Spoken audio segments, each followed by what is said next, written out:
Bangladesh, where nearly 80% of the population still lives in villages. It's on this very soil that farmers, fishermen, blacksmiths, and potters are born. Their sweat and labor fuel the engine of our nation's economy. But do we really know what life in these villages is like? In today's video, we'll explore a piece of Bangladesh, villages cradled by nature, where everyday life unfolds into extraordinary stories. Let's begin. Around 87% of villages in Bangladesh are home to natural wetlands, canals, ponds, rivers.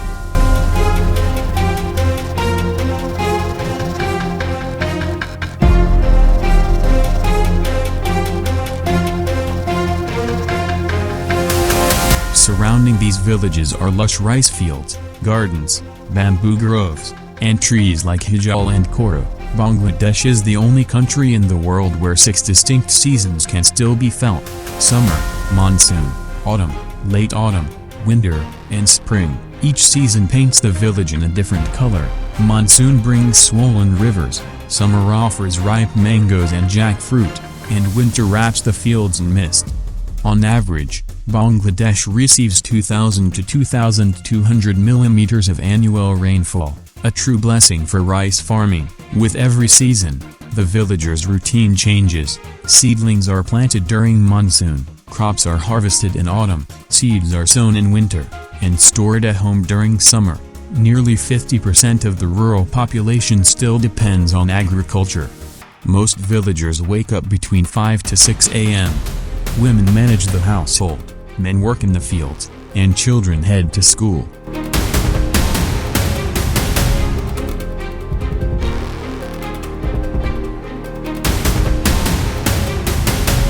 About 30% of rural students still walk to school, and roughly 40% of households still cook on traditional clay stoves.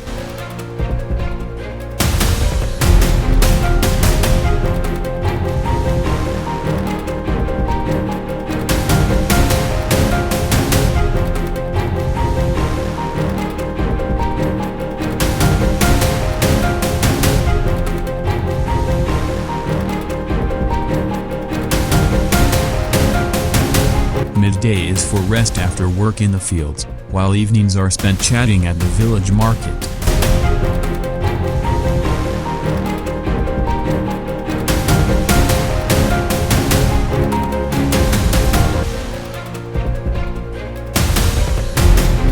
Although 97% of rural areas now have electricity, internet access remains weak in many regions. There are around 24 million agricultural laborers in Bangladesh. A farmer in the village works on average 8 to 10 hours a day. Crops like rice, wheat, jute, mustard, lentils, and vegetables are grown here. But agriculture isn't the only livelihood. Fishermen, Bangladesh ranks 4th in global fish production. Handicrafts, Nakshi Kantha, and clay dolls are now admired worldwide. Women entrepreneurs, many rural women now raise poultry, run small businesses, or work in NGOs. Nearly 40% of rural families are now supported by women's income in some form.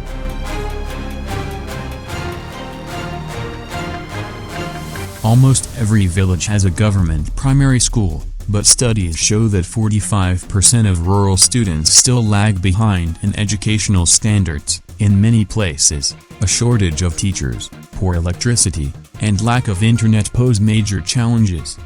But there is hope. Some dedicated teachers still go door to door to educate children. Madrasa education is still an important part, offering moral and Quranic education. Joint efforts by NGOs and the government are slowly introducing digital classrooms in certain areas. A Bangladeshi village is the heart of culture. Poha Boishak, Nabana, Eid, Durga Puja, Pitha festivals, they're the soul of village life. Folk stages come alive with Gadbir.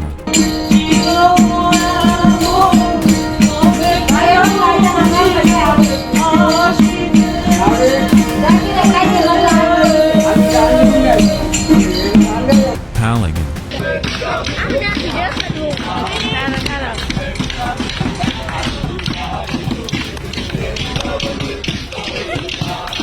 Jari Sari performances, nights echo with bamboo flutes, drums, and harmoniums.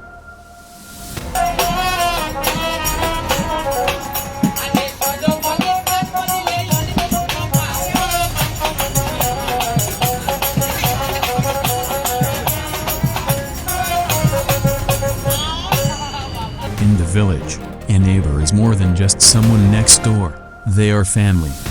People come together in times of joy and sorrow, for weddings, funerals, harvests, or even settling debts. This social unity is what sets villages apart from cities. According to government data, there are now over 65 million mobile users in rural Bangladesh. Nearly 70% of rural students use smartphones for learning. Many farmers now use apps to check weather forecasts or watch YouTube tutorials on farming techniques, but not everyone has access to this progress. Poverty, electricity issues, and lack of digital education still hold some areas back. Every year, nearly 800,000 rural people migrate to cities. About 30% of rural families still live below the poverty line.